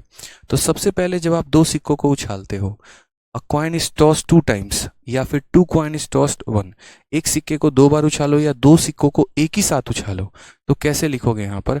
तो पहली बात, यहाँ जो संभावनाएं आती हैं वो या तो दोनों के दोनों हेड होंगे, या एक हेड होगा एक टेल होगा, या फिर यहाँ एक टेल होगा एक हेड होगा, या फिर दोनों के दोनों क्या हो जाएंगे? तो टेल हो जाएंगे, ठीक है। अब सबसे पहला यहाँ बोला गया कि दोनों के दोनों हेड हों।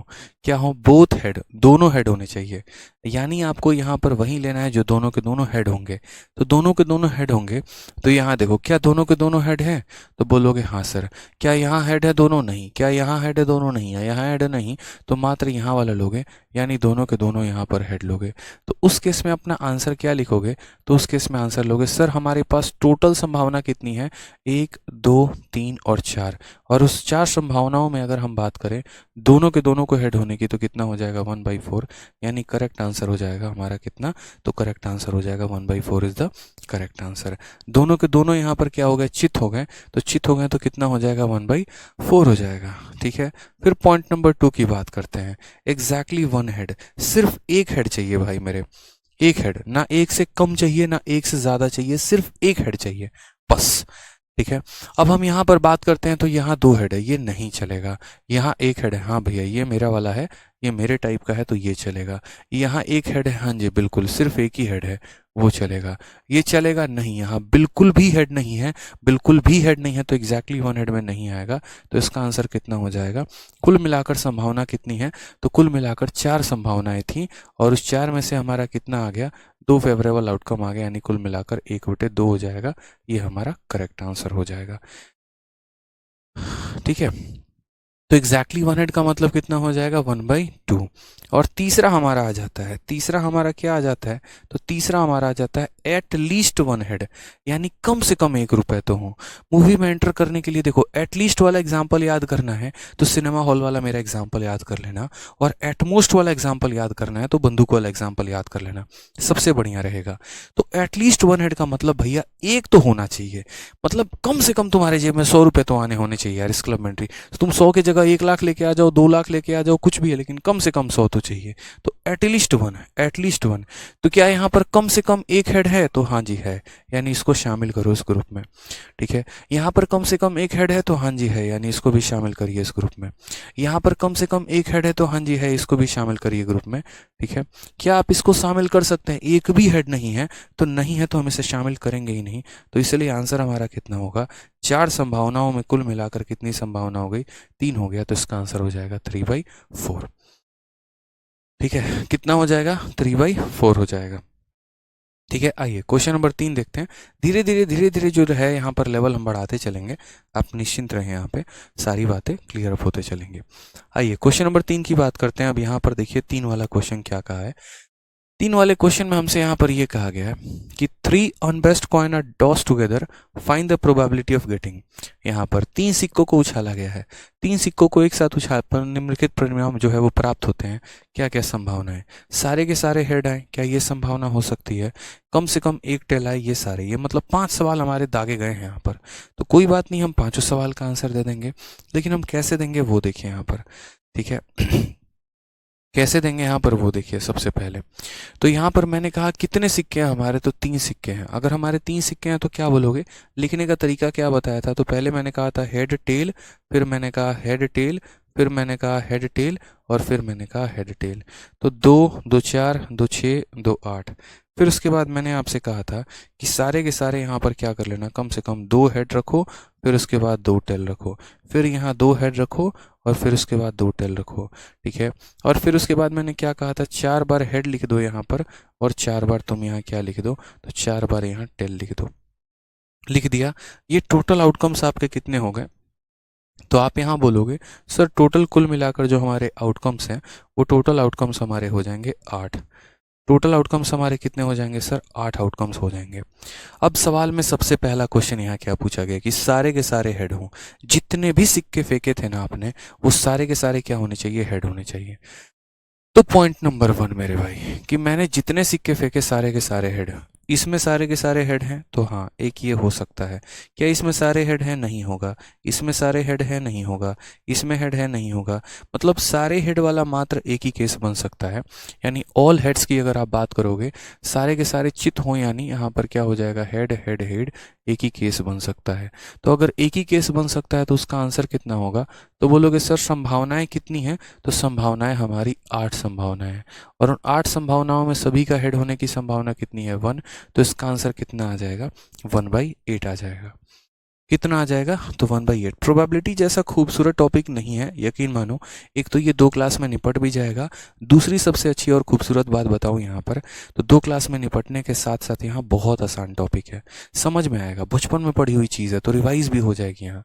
ठीक है। एक बच्चे ने कहा सर अनबायस्ड कॉइन का मतलब क्या होता है? अनबायस्ड कॉइन का मतलब यहाँ पर ये होता है कि जैसे यहाँ पर कोई सिक्के के साथ कोई छेड़छाड़ ना की गई हो। जैसे देखो प्रोबेबिलिटी आप जहाँ पर भी पढ़ते हो ना, जितनी भी चीज़ें पढ़ते हो, तो उन सब जगह में एक चीज़ कॉमन होती है यहाँ पर, कि एक तरीके से अगर हम बात करें तो फेवरेबल सिचुएशन होना चाहिए, विन विन सिचुएशन होना चाहिए। कहीं पर ऐसा ना हो कि भेदभाव किया गया हो। जैसे कॉइन का मतलब ऐसा ना हो कि एक तरफ वो झुका हो दूसरी तरफ उठा हो, कि पता चले जब उछाल रहे हैं तो हर बार टेल ही आ रहा है। नहीं, अनबायस्ड का मतलब जैसे जज जो होता है निष्पक्ष होता है। ठीक है, कभी किसी की तरफ झुका नहीं होता वो। मतलब मैं भी जाऊंगा तो मेरे लिए भी वही सज़ा है, आप भी जाओगे तो वही सज़ा है, तो उसको अनबायस्ड कहते हैं। उस केस में न्याय बराबर हो पाता है। तो अनबायस्ड कॉइन ही कभी लिया जाता है, कभी ऐसा कॉइन नहीं लिया जाता जिससे हेड आने की संभावना ज़्यादा हो जाए या टेल आने की संभावना ज़्यादा हो जाए, उसे हम कहते हैं अनबायस्ड कॉइन। ठीक है, अब आ जाइए एटलीस्ट 1 टेल। तो यहाँ पर पॉइंट नंबर 2 की बात का है कि कम से कम तो भैया 1 टेल चाहिए। एटलीस्ट का मतलब कम से कम तो एक हो। इसके अंदर एक टेल है तो नहीं, इसके अंदर एक टेल है, इसके अंदर एक है, इसके अंदर भी कम से कम तो एक है ही। एक है, एक है, एक है, एक है, यानी कुल मिलाकर कितने हैं? तो 7। कुल मिलाकर कितने हैं? तो 7। तो एटलीस्ट की अगर आप बात करोगे ना, तो एटलीस्ट वाले केस में जो हमारा आंसर हो जाएगा वो हमारा कितना हो जाएगा? तो 7/8 हो जाएगा। कि कम से कम एक टेल का मतलब यहाँ पर क्या हो गया? सिर्फ इसी में टेल मौजूद नहीं है, बाकी सब में कम से कम एक तो है। हाँ ये है, किसी में एक है, किसी में 2 टेल है, किसी में 3 है, लेकिन कम से कम एक तो है। जैसे इस क्लब में एंट्री करने के लिए 1 रुपया तो कम से कम चाहिए, तो कम से कम 1 रुपया, इसकी भी एंट्री हो जाएगी, इसकी वजह, इसके पास तो 2 रुपये हैं, भैया तू पहले आ जा, चल आ जा।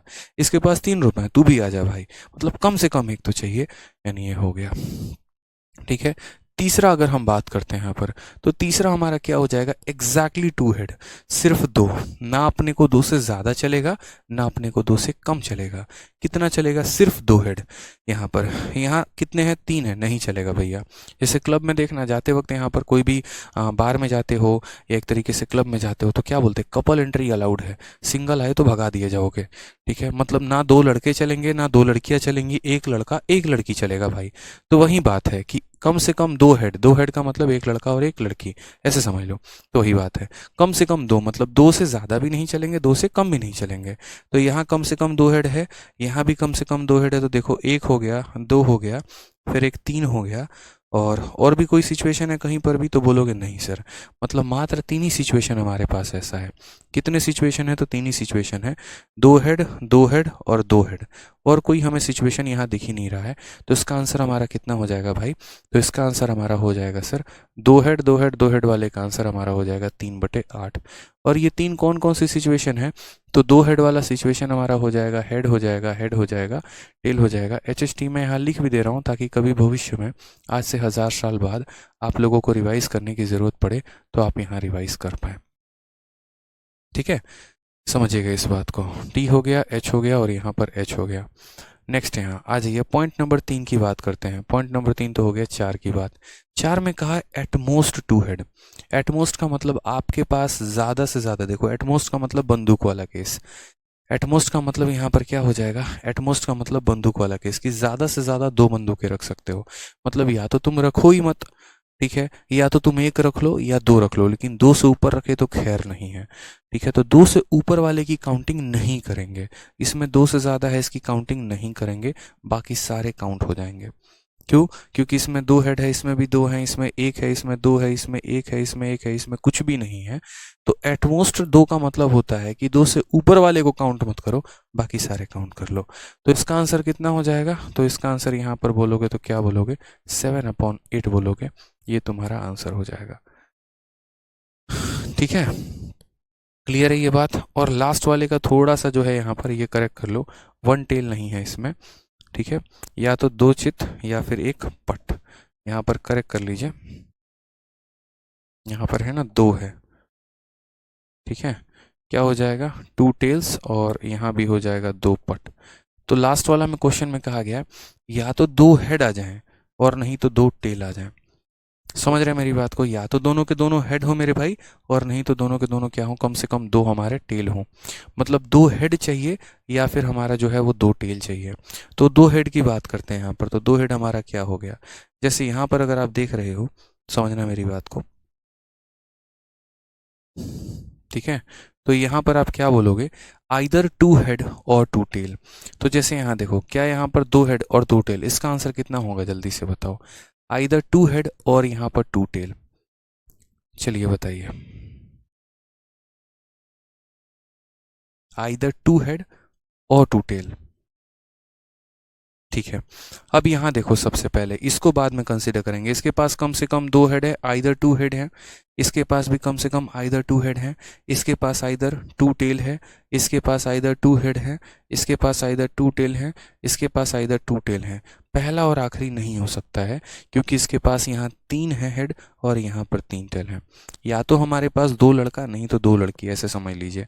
यानी या तो दो हेड नहीं तो दो टेल। यहाँ पर पूरा का पूरा हेड है और यहाँ पूरा का पूरा टेल है, तो हम इसे कंसीडर नहीं करेंगे। तो कंसीडर नहीं करेंगे तो हमारा कितना सिचुएशन हो गया? तो बोलोगे सर लास्ट वाले केस में आप यहाँ पर देखो, तो लास्ट वाले केस में आपके पास टोटल आउटकम कितना है? तो टोटल आपके पास 8 है, और इसमें से आपके हक में कितने हैं? 6 हैं। तो करेक्ट आंसर कितना हो जाएगा? 3/4 इज द करेक्ट आंसर। ठीक है भाई, आ जाइए नेक्स्ट क्वेश्चन की यहाँ बात करते हैं। अब अगला देखते हैं, कंसेप्ट ऑफ कॉम्बिनेशन। ठीक है, जैसे मान लीजिए परम्यूटेशन कॉम्बिनेशन आपका दिया गया है सिलेबस में। तो परम्यूटेशन कॉम्बिनेशन आपको पूरा नहीं पढ़ना है, उसका सिर्फ एक छोटा सा पार्ट पढ़ना है, और वो है मेरे भाई कॉम्बिनेशन। कॉम्बिनेशन की अगर हम बात करते हैं तो कॉम्बिनेशन की ज़रूरत कहाँ पर पड़ती है? जैसे मानो मैंने यहाँ पर कहा कि 5 चेयर हैं, उस पर 3 लोगों को किस तरीके से बिठाया जा सकता है। या फिर मैं ऐसे बात कर लूँ यहाँ पे कि मेरे पास एक ताश की गड्डी है, ठीक है, इसमें यहाँ पर लाल कलर के आने की कितनी संभावनाएं हो सकती हैं। कई तरह से कॉम्बिनेशन हम बना सकते हैं, तो वहाँ पर इसका इस्तेमाल होता है क्रमचय की अवधारणा, फैक्टोरियल ऑफ एनी नंबर। अब क्रमचय अगर आपको जानना है तो पहली बात, कॉम्बिनेशन हमारा होता क्या है? एनसीआर होता है। लेकिन ये छोटी छोटी बातों को जानने के लिए हर एक बात को जानना पड़ेगा। उसके लिए सबसे पहला शब्द आता है फैक्टोरियल। फैक्टोरियल यानी गुणनखंड। तो यहाँ पर जैसे मानो n फैक्टोरियल आप पहले लिखते हो, तो n फैक्टोरियल का मतलब यहाँ पर क्या होता है? या तो n फैक्टोरियल को लिखने का एक ये तरीका है, और नहीं तो यहाँ ये तरीका है।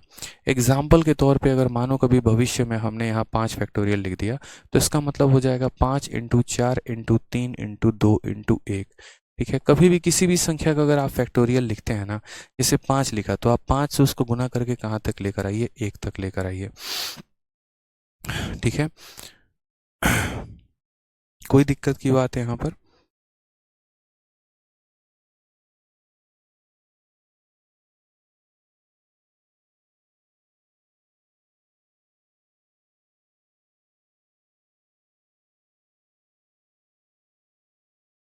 सही तो है। यहाँ पे क्या संभावना है? At most two head.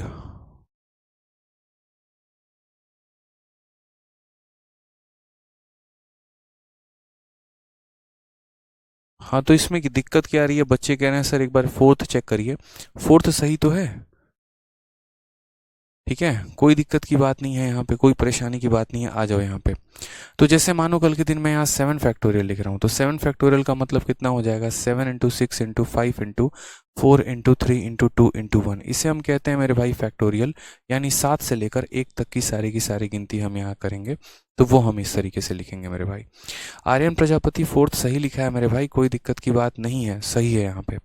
अब यहाँ पर जैसे मानो ये तो हमारा कंसेप्ट ऑफ फैक्टोरियल हो गया, उसके बाद हमसे यहाँ पर क्या कहा गया, तो यहाँ पर हमसे कहा गया कि कॉम्बिनेशन के फॉर्मेट में आप यहाँ कैसे लिखोगे। कॉम्बिनेशन क्या होता है, तो देखो बच्चों, कॉम्बिनेशन का फॉर्मूला हमारा एनसीआर होता है। इस एनसीआर को लिखने का तरीका क्या होता है, तो एन फैक्टोरियल डिवाइडेड बाई, पहली बात n माइनस आर, यहाँ पर ये यही फॉर्मूला ही होता है, n माइनस आर फैक्टोरियल, और इनटू कितना हो जाएगा, r फैक्टोरियल। बोलोगे सर थोड़ा और डिटेल में समझाइए, तो जैसे मान लीजिए कल के दिन यहाँ पर ये कहा जाए, ठीक है, कि हमारे पास जैसे मानो 5 चेयर हैं, उसमें 2 लोग किस तरीके से बैठ सकते हैं। 5 चेयर हैं और 2 लोग किस तरीके से बैठ सकते हैं, तो बोलोगे सर यहाँ पर ऊपर में 5 फैक्टोरियल और डिवाइडेड बाई कितना, तो 5 में से 2 गया, तो 5 में से 2 गया तो 3 फैक्टोरियल, और इनटू यहाँ कितना हो जाएगा, तो 2 फैक्टोरियल। 5 फैक्टोरियल का मतलब यहाँ पर कितना होता है, तो 5 इंटू 4 इंटू 3 इंटू 2 इंटू 1 यहाँ पे, ठीक है, ये हमारा हो गया। और नीचे 3 फैक्टोरियल का मतलब क्या हो जाता है, 3 इंटू 2 हो जाता है, और 2 फैक्टोरियल का मतलब क्या हो जाता है, 2 इंटू 1 हो जाता है। 2 से हमारा 2 खत्म, 3 से हमारा 2 खत्म, और इसे हम काटेंगे तो इतनी बार में, यानी 10 तरीके हो सकते हैं बैठने के। अब वो 10 आप डिसाइड करो यहाँ पे, ठीक है। यहाँ पर एक बच्चा परेशान है और वो ये कह रहा है कि सर एटमोस्ट 2 हेड बोला गया है, तो आपने यहाँ 7 कैसे लिख दिया। मेरा इसीलिए दिमाग ख़राब होता है जब हम प्यार से समझाते हैं यहाँ पर, ठीक है, और तब आप नहीं समझते हैं ना, जब आप बिजी रहते हैं अपने कमेंटबाजी में, इसीलिए आपको दिक्कत आई है। एटमोस्ट का मतलब हम आपसे क्या बोले थे, आपको एटलीस्ट और एटमोस्ट में समझ में नहीं आता है, बताइए। एटमोस्ट का मतलब होता है ज़्यादा से ज़्यादा 2, ज़्यादा से ज़्यादा कितना हो जाएगा, 2 हो जाएगा मेरे भाई, 2 से ज़्यादा नहीं हो सकता है। यहाँ पर 2 से ज़्यादा इसकी काउंटिंग नहीं करोगे, ठीक है। यहाँ पर यहाँ जो है ज़्यादा से ज़्यादा 2, ज़्यादा से ज़्यादा 2, ज़्यादा से ज़्यादा 2, 2 का मतलब यहाँ एक भी चलेगा, ये भी चलेगा, ये भी चलेगा, ये भी चलेगा, ये भी चलेगा, सारे चलेंगे मेरे भाई।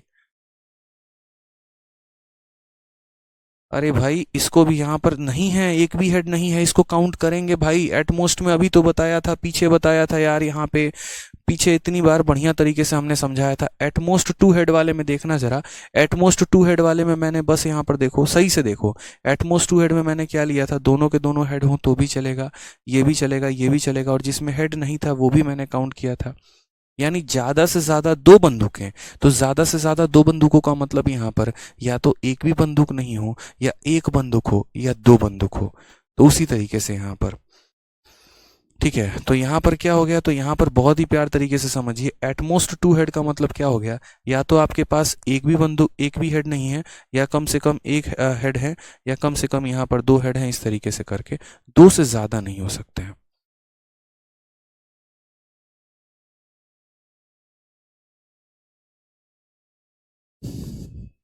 कोई दिक्कत की बात है, बताओ यहाँ पर।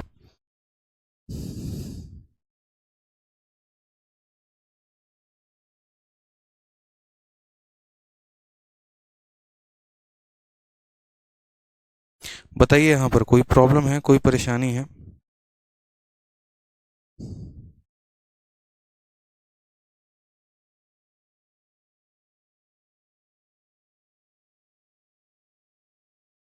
चलिए आइए नेक्स्ट क्वेश्चन की बात करते हैं। अगला सवाल हम यहाँ देखते हैं, अगला सवाल हमारा फैक्टोरियल का कहा गया है।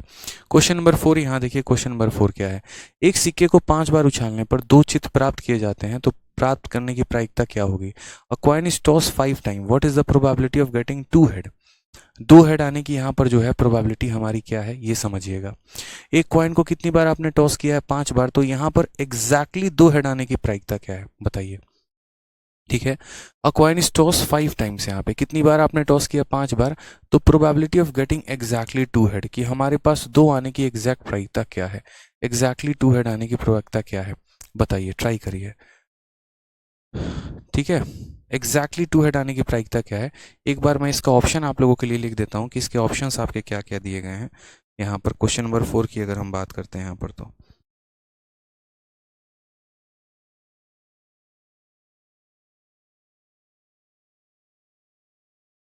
ठीक है, इसके एक बार ऑप्शंस यहाँ पर मैं आप लोगों के लिए लिख दे रहा हूँ। सबसे पहला ऑप्शन आप लोगों का यहाँ पर है, ऑप्शन पता नहीं शीट में दिया नहीं है।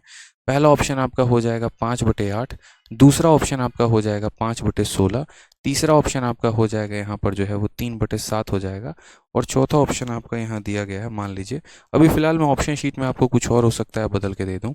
ये आपके 4 ऑप्शंस हैं। जल्दी बताइए यहाँ पर कि एक कॉइन को 5 बार जो है वो टॉस किया जाता है यहाँ पर, तो 2 हेड आने की हमारी संभावना कितनी है बताइए। राहुल यादव कह रहे हैं सर 10/32। नहीं मेरे भाई, ज़रूरी नहीं है कि 10/32 हो सकता है गलत भी हो आप, या हो सकता है सही भी हो आप। पहले यहाँ पे ठीक है, तो सबसे पहले यहाँ पर देखो, मैंने आप लोगों को कॉम्बिनेशन पढ़ाया। कॉम्बिनेशन क्यों पढ़ाया? आज ही के दिन के लिए, इसी बात के लिए। यहाँ पर दो बातों पर ये डिपेंड करता है। पहली बात कि एक कॉइन को आप कितनी बार टॉस करते हो? 5 बार। आप एक कॉइन को 5 बार टॉस कर लो या 5 कॉइन को 1 बार टॉस कर लो, यहाँ पर जो है वो बात क्या हो जाती है वो समझिए ज़रा। तो अगर हम किसी कॉइन को 5 बार टॉस करते हैं तो 2 का पावर हमारा 5 कितना हो जाएगा? 2 का पावर हमारा 5 जो हो जाएगा वो हमारा 32 हो जाएगा।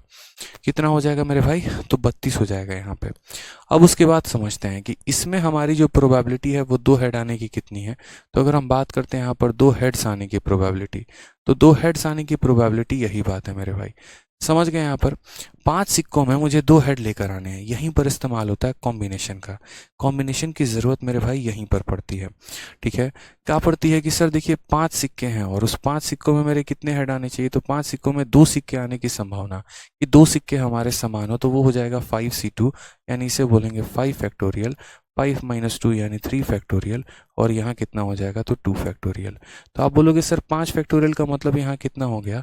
5 इंटू 4 इंटू 3 इंटू 2 इंटू 1 यहाँ पे, और उसके बाद अगर हम बात करते हैं 3 फैक्टोरियल, तो बोलोगे सर 3 इंटू 2 इंटू 1, और 2 फैक्टोरियल का मतलब 2 इंटू 1। 2 से हमारा 2 खत्म, 3 से हमारा 3 खत्म, इससे हमारा 2 खत्म, यानी कुल मिलाकर कितना हो जाएगा? 10। तो अब क्वेश्चन में हमसे कहा गया कि 5 बार उछालने पर 2 चित्त प्राप्त करने की प्रायिकता। तो यहाँ पर हम आंसर क्या बोलेंगे? बोलेंगे सर देखो यहाँ पर टोटल सिचुएशन की बात करो तो टोटल आपका कितना आएगा? 32 आएगा। टोटल हमारा कितना आएगा? तो 32 आएगा। और उन 32 सिक्कों में, या जो 32 हमारे पेयर बनेंगे, उन 32 पेयर में यहाँ पर जो है कम से कम यहाँ 2 हेड कितना आएगा? तो कम से कम 2 हेड जो होगा वो हमारा 10 बार आएगा, जिससे आप लोगों ने अभी देखा यहाँ पर। और क्या देखा कि यहाँ पर जो है एग्जैक्टली 2 हेड। तो जैसे मैंने सारे कॉम्बिनेशंस लिखे थे ना, मैंने ऐसे लिखा था, हेड हेड हेड लिखा था, हेड हेड टेल लिखा था, इस तरीके से करके पूरे के पूरे लिखे थे। और इसमें आप लोगों ने देखा था कि एग्जैक्टली 2 हेड। तो हम यहाँ काउंट कर पा रहे थे कि टोटल हमारा वैल्यू कितना है? 8 है, और उसमें 2 हमारा कितनी बार आ रहा है उसे लिखकर हम भाग कर देते थे। तो ये छोटी संख्या होती थी, तो छोटी संख्या होती थी तो वो हमारे लिए क्या होता था? बहुत आसान होता था कैलकुलेट करना।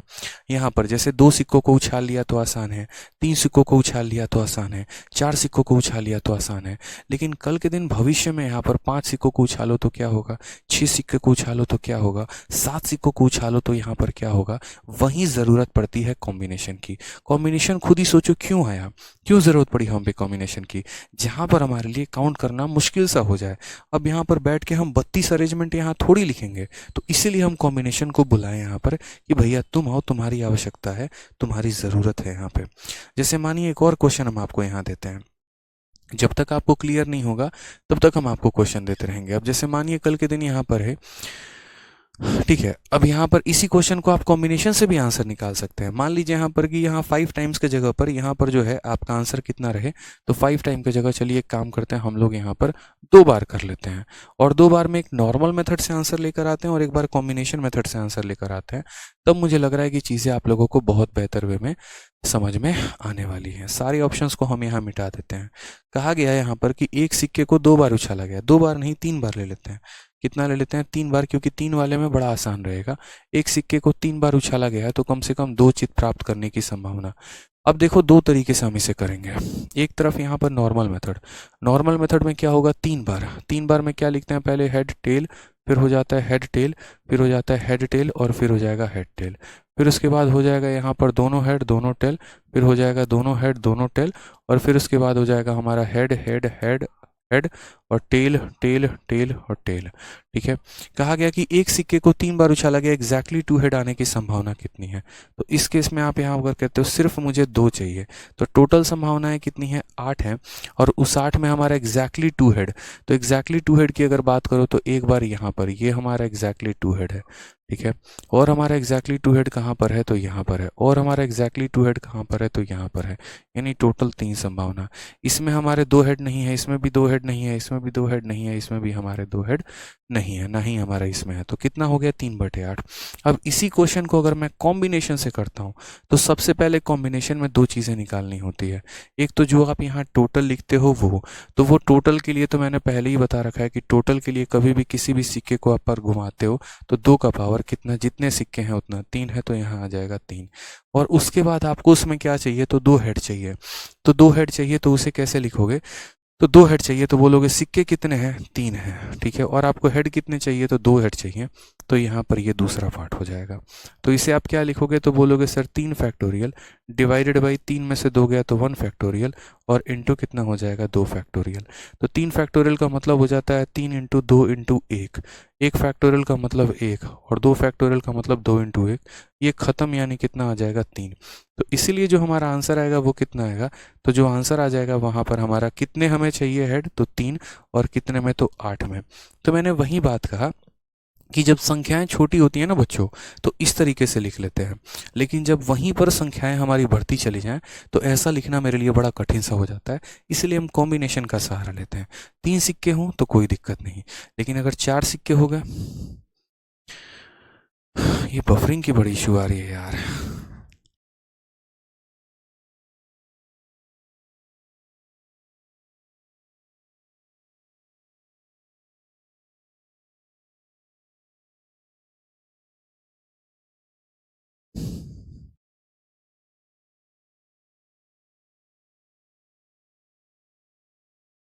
अभी देखिए, तो बफरिंग की इशू अभी भी आ रही है क्या?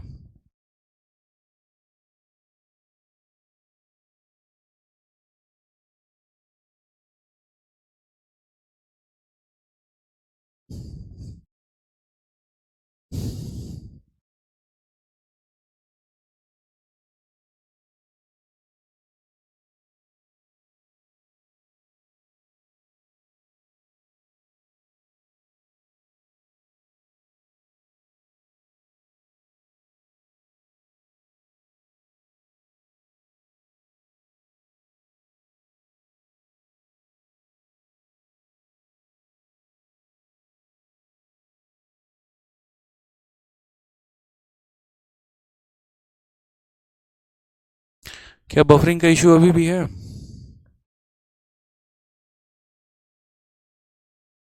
बफरिंग का इशू अभी भी है क्या?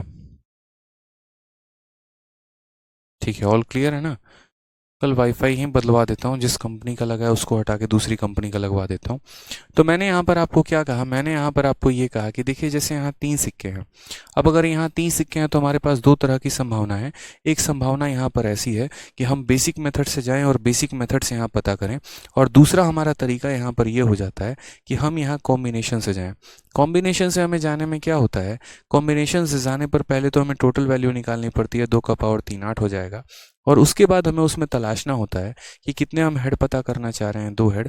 तो 3 सिक्कों में हमें 2 हेड चाहिए, यानी 3 फैक्टोरियल डिवाइडेड बाई इतना। तो कुल मिलाकर यहाँ से आ जाएगा 3, तो आंसर आ जाएगा 3/8। ठीक है, तो इसीलिए मैंने यहाँ पर क्या कहा, इसीलिए मैंने यहाँ पर ये कहा, अभी क्लियर है ना? हाँ चलो ठीक है। तो इसीलिए मैंने आपको यहाँ पर ये कहा कि या तो आप बेसिक से पता कर सकते हो, नहीं तो इससे पता कर सकते हो।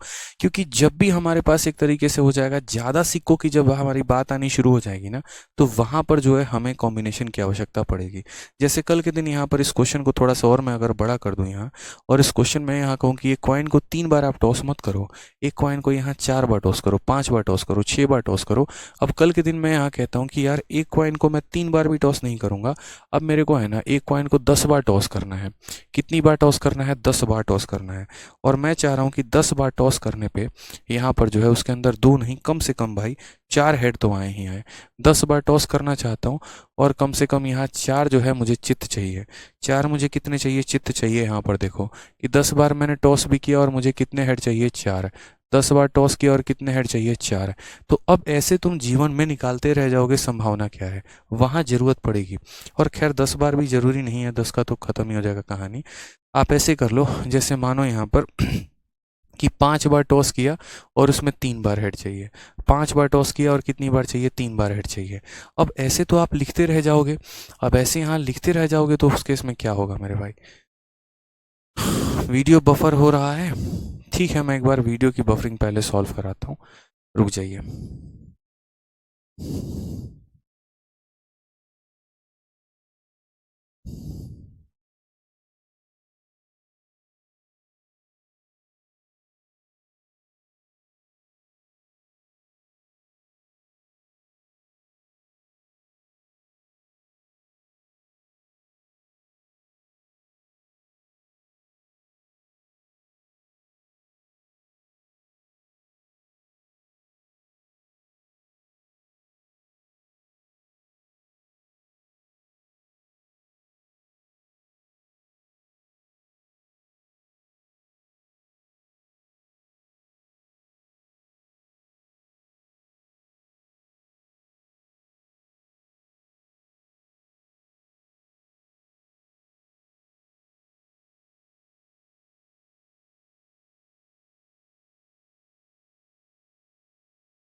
देखिए, हम लोग 10:30 में दूसरी क्लास को कंटिन्यू करते हैं। उस क्लास को मैं थोड़ी और लंबी ले लूँगा, ठीक है? और उस क्लास में जो है हम लोग और अच्छे तरीके से सीखेंगे। बाकी इस क्लास में